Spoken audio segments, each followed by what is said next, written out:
प्यारे दोस्तों, आज हम आपके लिए बहुत ही प्यारी कहानी लेकर आए हैं, जिसे आप यकीनन मुकम्मल सुनना पसंद करेंगे, क्योंकि इस कहानी में शुरू से लेकर आखिर तक बहुत कुछ सीखने वाली बातें हैं।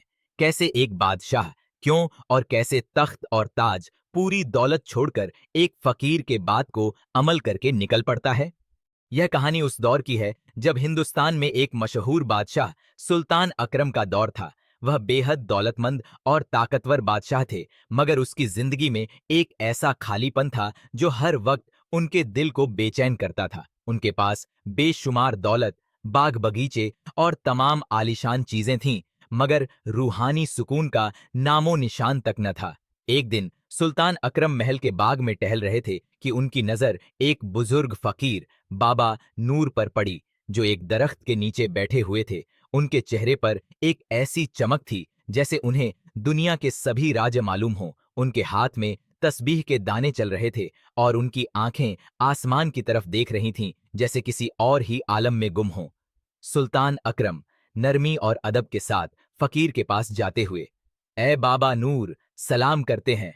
फिर सवाल करते हैं, आपके चेहरे पर ऐसा सुकून और इत्मीनान कैसे है जो हम बादशाहों के पास भी नहीं। तो इस रूहानी सुकून का राज क्या है? आपके पास न तख्त है, न ताज, न दौलत, फिर भी आप इतने मुतमिन कैसे हैं? बाबा नूर गहरी मुस्कान के साथ तस्बीह के दाने घुमाते हुए, बादशाह सलामत, असल दौलत न तख्त में है, न ताज में। अल्लाह का जिक्र और उसके साथ का एहसास ही वह असल दौलत है जो दिल को सुकून देती है।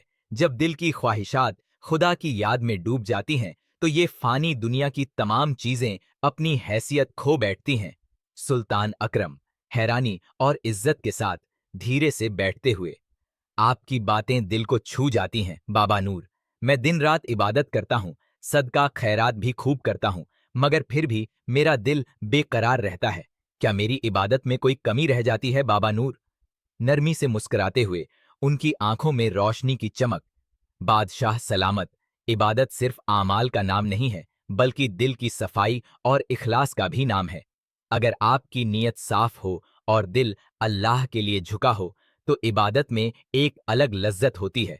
अल्लाह से करीबी तब मिलती है जब हम अपनी नफ्स की ख्वाहिशात को काबू में रखकर उसे याद करते हैं। बाबा नूर की बातों ने सुल्तान अकरम के दिल के बंद दरवाजे खोल दिए। उनके दिल में छुपी बेचैनी और खालीपन का राज अब समझ में आने लगा था। उन्होंने अपना ताज जमीन पर रखा और बाबा नूर के कदमों में बैठ गए। सुल्तान अकरम आंखों में आंसू, सच्ची तलब के साथ, बाबा नूर, मुझे अल्लाह की कुर्ब चाहिए, मुझे वह सुकून चाहिए जो आपके चेहरे पर दिखता है। मुझे अपने दिल को पाक और अपने रूह को मुतमिन करना है। बाबा नूर अपनी तस्बीह का एक दाना छोड़ते हुए नरमी से, बादशाह सलामत, अल्लाह का कुर्ब वह तोहफा है जो किसी भी आमाल से हासिल नहीं होता। यह तो उसकी रहमत और करम से मिलता है। दिल की गहराई से उसकी तलाश करो और अपने नफ्स की चाहतों को पीछे छोड़ दो। उस दिन के बाद सुल्तान अकरम की जिंदगी ने एक नया रंग पकड़ लिया। उन्होंने अपनी शाही जिंदगी को सादगी में तब्दील कर दिया और अपनी दौलत को जरूरतमंदों में बांट दिया। अब वह हर दिन बाबा नूर की सोहबत में बैठकर अल्लाह का जिक्र करते और उस सच्चे सुकून का एहसास करते जो अब उनके दिल में उतर चुका था। यह कहानी बाबा नूर और सुल्तान अकरम की मुलाकात के जरिए यह सिखाती है कि असल दौलत अल्लाह की याद और सच्ची इबादत में है, जो दुनिया की तमाम चीजों से बढ़कर है। मेरे प्यारे दोस्तों, आप सबका दिल से स्वागत है। इस्लाम की खुशनुमा कहानियां सुनने के लिए हमारे चैनल को सब्सक्राइब करें। आपकी मोहब्बत और सहारा मेरे लिए बहुत अहमियत रखता है।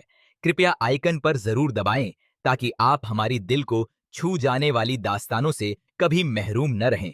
आइए हम सब मिलकर इस सफर में चलते हैं और अल्लाह की रहमतों से अपने दिलों को रोशन करते हैं। आप सभी को दिल की गहराइयों से शुक्रगुजार हूँ। उम्मीद करता हूँ ये कहानी